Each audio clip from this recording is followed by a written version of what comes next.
Drive safely. Toyotoy.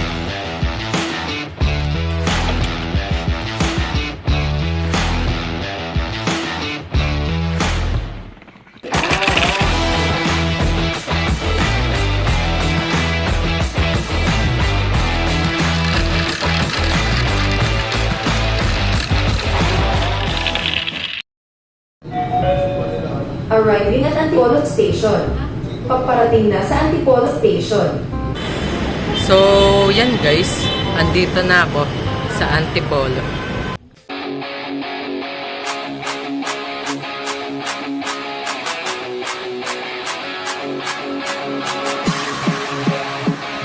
Good day guys and welcome back to my channel. So, yan guys, kung napapansin nyo, nakasuot ako ng polo. Kasi sa video na to, aalamin natin kung pwede bang magsuot ng polo sa Antipolo. Pero bago ang lahat, don't forget to click like and subscribe to get more crazy content. So far, pwede pa ako magsuot ng polo kasi andito pa ako sa Bulacan. Tsaka pa lang natin malalaman kung pwede bang magpolo sa Antipolo kapag nagpunta na tayo sa Antipolo. So, yan guys, ready na akong pumunta sa Antipolo. Let's go! So, yan guys, andito na ako sa bus at ready na ako pumunta sa Antipolo. Medyo matagal-tagal nga lang ang biyahe kasi dadaan pa tayo sa NLEX Expressway.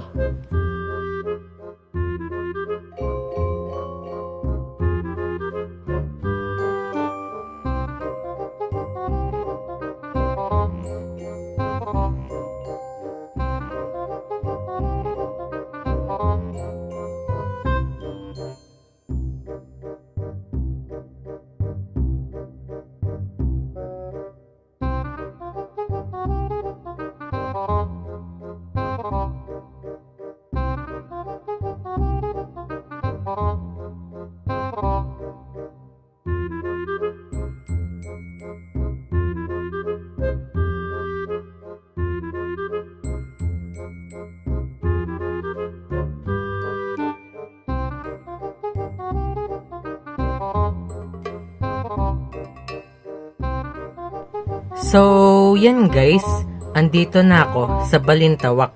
Ang susunod naman nating sasakyan ay carousel. Pero bago ang lahat, kailangan muna natin maglakad dito sa footbridge.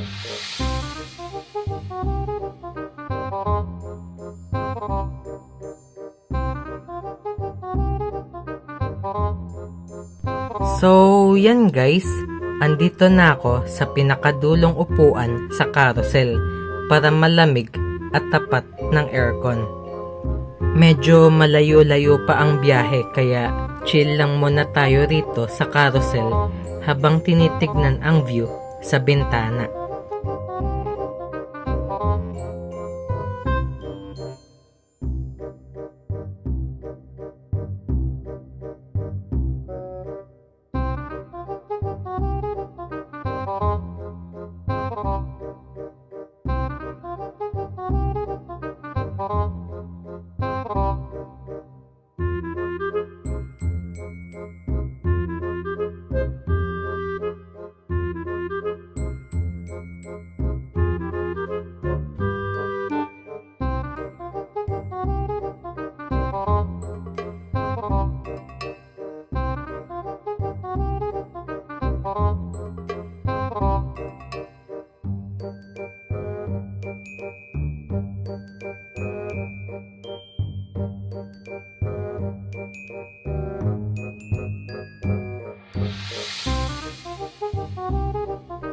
So, yan guys, nakababa na ako sa carousel. Kailangan muna natin ulit umakyat dito sa footbridge bago makarating sa Trinoma.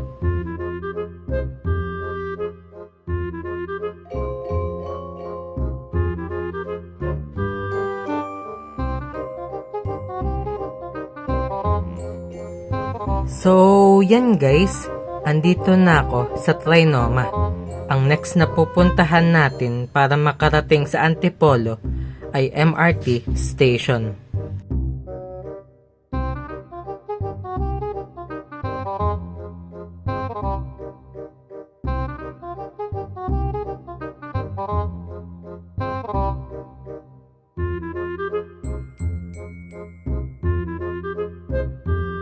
So, yan guys, meron ng MRT.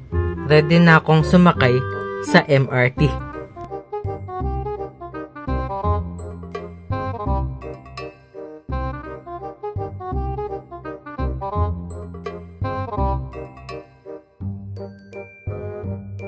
So, yan guys, andito na ako sa MRT Cubao. So, yan guys, andito na ulit ako sa Cubao.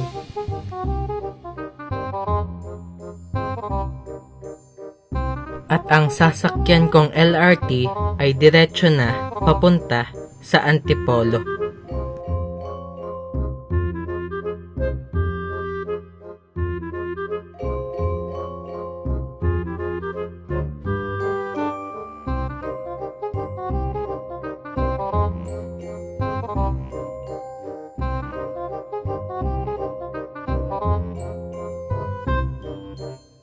So, yan guys, ready na akong sumakay ng LRT papunta sa Antipolo.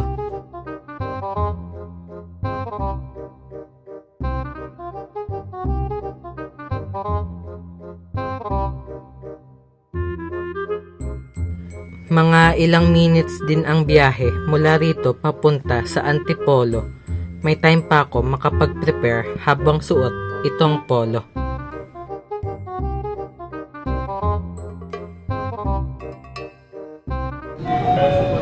Arriving at Antipolo Station. Paparating na sa Antipolo Station.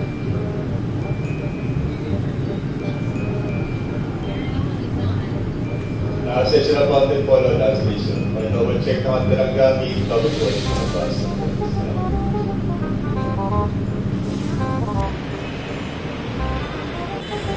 So, yan guys, andito na ako sa Antipolo. So far, wala pa namang pulis na nanghuhuli sa akin dito sa Antipolo. O kaya mga tao na matalim yung tingin sa akin. Di pa siguro nila napapansin na nakasuot ako ng polo. So, yan guys, maglalakad-lakad na lang muna ako para tignan kung may magbabawal sa akin magsuot ng polo dito sa Antipolo.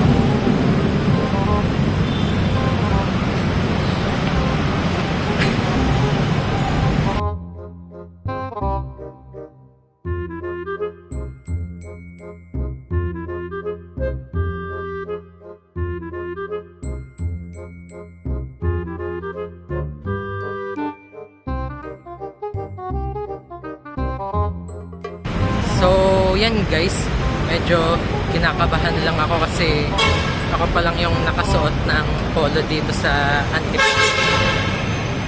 So, yan guys, marami pa namang oras kaya nag-decide muna ako maglakad dito sa isang mall sa Antipolo. Buti na lang at walang sumita sa akin habang nakasuot ng polo dito sa mall.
try ko muna maglaro ng basketball.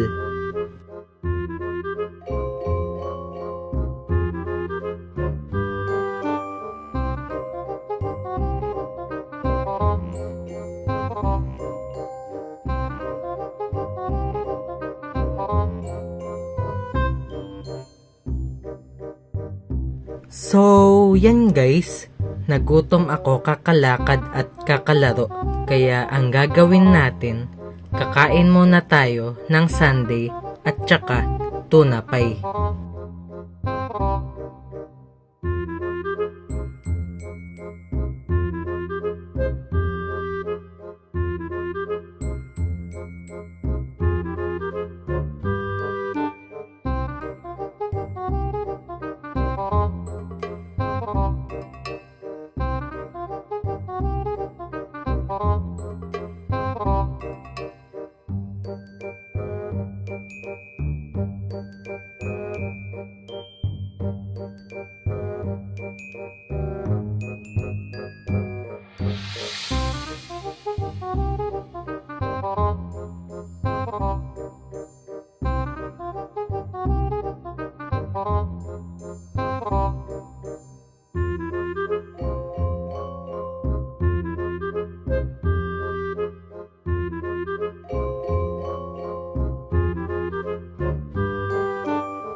So, yan guys, mahigit 1 hours na akong naglalakad-lakad dito sa Antipolo at so far, wala pa namang sumisita sa akin kasi nakapolo ako. At feeling ko safe naman magpolo dito sa Antipolo kaya ready na akong umuwi sa Bulacan.